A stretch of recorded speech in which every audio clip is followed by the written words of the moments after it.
So I want to talk a little bit about bond energies, and we're going to use these bond energies to estimate the enthalpy or heat of reaction. Okay, so bond energy is the amount of energy it takes to break 1 mole of a particular bond type in the gas phase. So, and we'll use these values to calculate reaction enthalpies because we'll look at the bonds that we have to break and we'll look at the bonds that we're forming. And breaking of bonds is always endothermic and forming of bonds is always exothermic. And we can use that to estimate bond energies. Now let me show you really quickly what a table looks like. This is one I put together many, many years ago. I've stolen values from different books and whatnot. I also stole values from your book, so this may match your book. I don't remember if I stole all of them or not. So let's look at H bonded to H. So we're doing H and H. H bonded to H. If I were to break a mole of those bonds, right, it would take 436 kilojoules to do a mole of those bonds. So that's referring to just that one bond. What if I had CH4? Again, I have to draw the Lewis structure for these things. And I want to break it into a carbon atom plus 4 hydrogen atoms. Which that means is I'm going to be breaking 4 of these CH bonds, and each CH bond, that's 414 kilojoules of energy. So in order to calculate the energy for this process, it would require positive, right, 414 kilojoules per mole, but then I have 4 moles of bonds in the structure. So in other words, it'll be, what, 56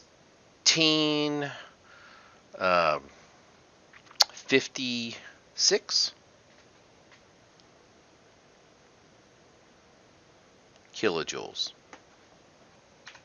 So there's a couple of general trends. It's not 100%, but it's a couple of general trends. You'll notice that, for example, if I'm looking at oxygen bonded to, let's say, hydrogen, right? It's 464. But bonded to carbon, it's 414 kilojoules per mole. Now, oxygen's smaller and more electronegative, so turns out that helps to make the bond a little bit stronger, just the size being smaller. If you go down a group, right, so sulfur is right below oxygen. When you go down a group, sulfur is larger than oxygen, and as a result, the bond energy is lower. So in general, it's not like 100% true trend, but it's a general trend, sort of like ionization energy and electron affinity. As the bonds get shorter, right, the bond gets stronger. And this is, again, is a Coulomb's law effect. It's if the radius is small, the force of attraction will be large, okay? The other thing that we can look at is we can look at some like double bonds and single bonds and triple bonds. So carbon-carbon single bond, 347 kilojoules per mole. But a double bond is 611 and a triple bond is 837 kilojoules per mole. So it's quite a significant increase as we go from single bond to double bond to triple bond, but it's not exactly like double and triple a single bond. So a single bond per bond is the strongest bond, but a double bond is actually a little bit stronger, but not quite twice as strong as a single bond. And a triple bond is stronger, but not quite 3 times stronger than a double bond, a single bond. And you could see that, for example, between carbon and nitrogen, increases in bond strength, right? And carbon and oxygen, here's that triple bonded oxygen we looked at before. These are the bond energy values, right?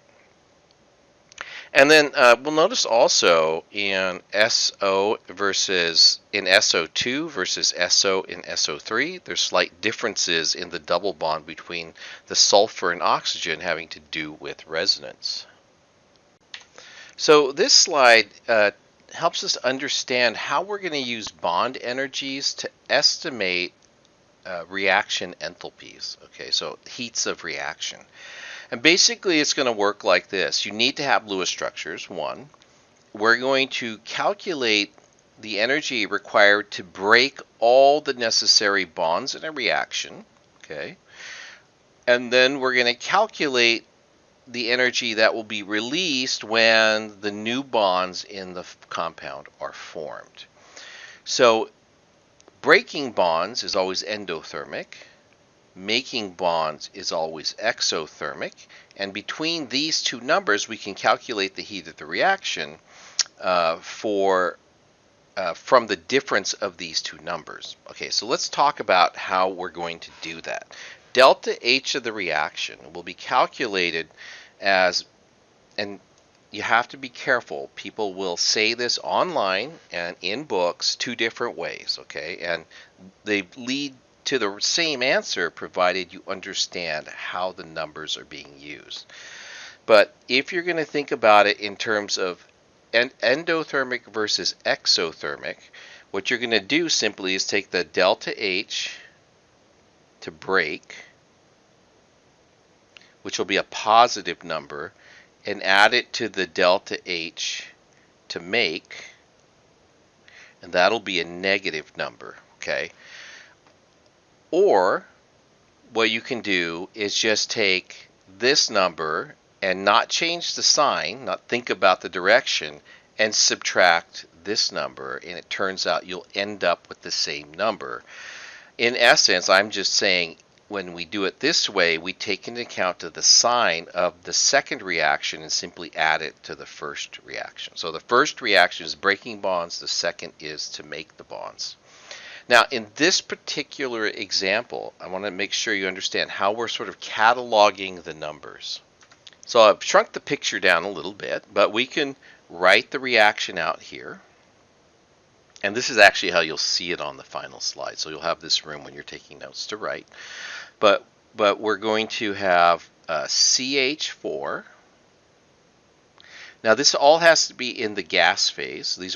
These bond energies are for gas phase atoms, plus Cl2, and what we're making is CH3Cl plus HCl, all in the gas phase. So I'm going to leave that off. I just put it in the first one as a reminder. And then what we do is we look at the Lewis structures, and the Lewis structures we're going to end up with are going to be like this.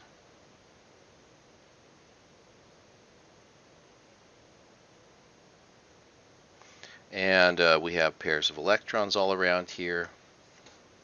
And then this is going to form this.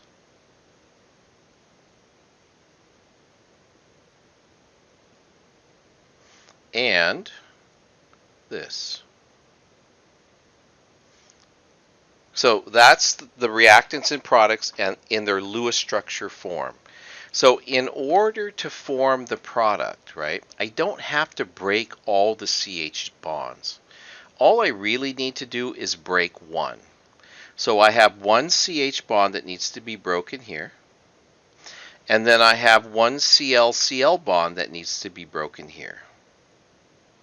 So that's what energy I'll need to break just enough bonds to form the products. Now, what bonds do I form, right? The bonds that I'm going to form are a CCl bond and an HCl bond. So you'll notice in this diagram, right, they only break the bonds that are necessary to get to the product. So part of this methane molecule is still intact up here. So let's go back real quick, and we'll look up C, right, and Cl. So carbon's here. I can go down to here. That's 339 kilojoules for that energy. So we're going to have 339.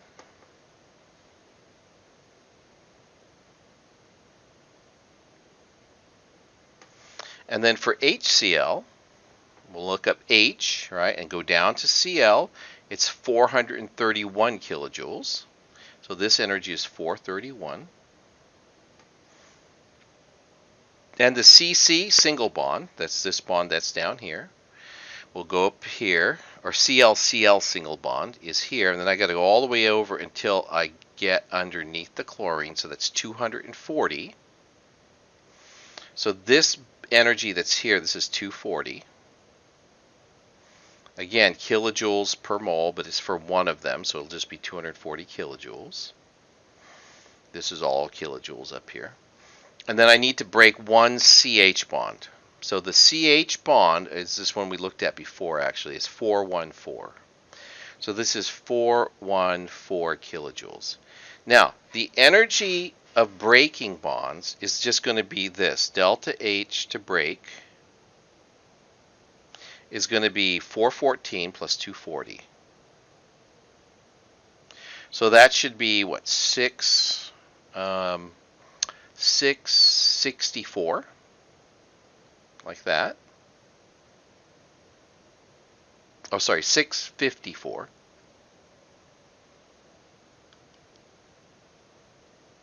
And then the delta H to make. Okay. Delta H to make will be the sum of these two. So it'll be 339 plus 431. Now, keep in mind there's only one bond, and so in the example that we'll do next, I'll show you how you deal with more than one of a bond, but it's just pretty straightforward multiplication. So this will be 770, like that. So this energy here, this is negative 770 kilojoules. This energy here is 654 kilojoules, and it's positive. You notice how they say delta H is less than 0. That's why it's negative. We're going to do a Hess's law where we just take this energy and add it to this energy. So overall, delta H of the reaction is going to be 654 kilojoules plus a negative, so I'm just going to subtract 770 kilojoules. And that leaves me a negative 116. So the estimated enthalpy of reaction for this process that we're showing here, right, is going to be exothermic because the bonds that formed are stronger or more stable than the bonds that were broken by 116 kilojoules. So here's another example. It's very similar to the last one, but it allows us to look at what happens when we break more than one bond, okay? So again, the process for doing these problems is, one, you have to draw the Lewis structures.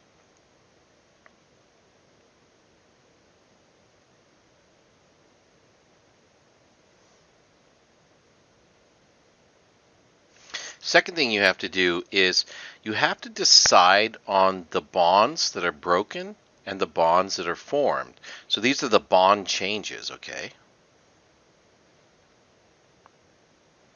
So we're going to look at bonds broken and then bonds formed.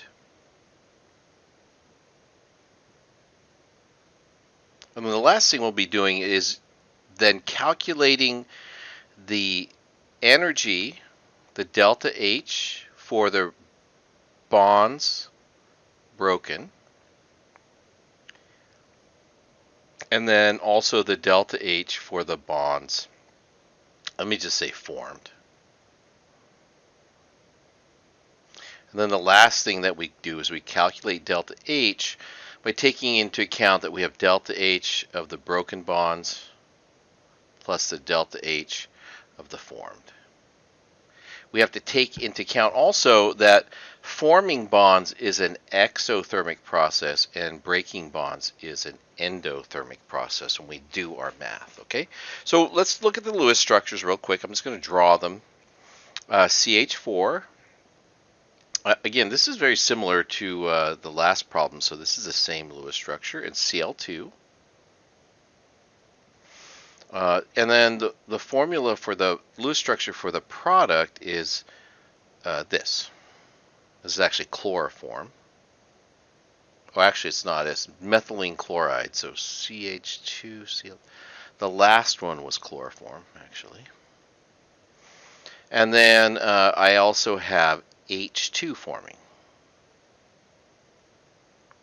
Okay, so what bonds do I break? And I'll use a red marker to indicate the broken bonds, right? So I'm looking at these two Lewis structures, and it looks like I break these two bonds here. So I'm going to break that one and that one. So there's two CH bonds. So 2 times CH. I have to break a CCl bond, or a ClCl bond, sorry. And that looks like all the bonds that I have to break just looking at the products, right? And then what do I have to form, right? I'm going to form these two bonds. I'll do these in blue. So I have this bond here, and I have this bond here. And those are the ones that are forming. So I have 2 times CCl, and then I have 1 times HH. Now, I took the liberty of just looking these up ahead of time because I knew which ones I would need. Again, those are off that chart. But a CH bond is 414. So we're going to go 2 times 414, and that's going to be in kilojoules because that's 2 moles of bonds, and that's the number of kilojoules per mole, so I'm just canceling those units out. ClCl is 243. There's just the 1. Now, CCl is 339, so it's going to be 2 times 339 kilojoules. And for the HH bond, it's 436 kilojoules per mole. And I have one of them, so it comes out to 436 kilojoules. Now what I'm going to do is I'll add these two together, and then I'll add these two together. That comes out to be, I just did the calculation on the calculator, it's 1,071. And that's kilojoules like that. And then for the products, so that's 1,114. Again, kilojoules. And then to get delta H for the reaction, what we do is we do 1,071. And we're going to add the energy for this reaction. But remember, this process is exothermic. So the forming of bonds is. So then I'm going to add negative 1,114 to this. Well, negative, so it's going to be subtracting. 1114 like this, and this will be in kilojoules. If I subtract those two values, I get negative 43. Oops, forgot my negative. Negative 43 kilojoules. So that is the estimated enthalpy. And again, I followed this process. I just drew the Lewis structures. I figured out which bonds changed. I looked at the broken and the formed. Then I calculated the enthalpy for breaking bonds. I left that as a positive number because it's endothermic to break bonds. And then I calculate the enthalpy of the formed bonds, which I calculated as a positive number, but we know that formation of bonds is exothermic, so I just changed the sign at the end. And then I added the broken to the formed, and that gave me the delta H of the reaction. And so this is an exothermic reaction. The products are somewhat lower in energy by 43 kilojoules per mole.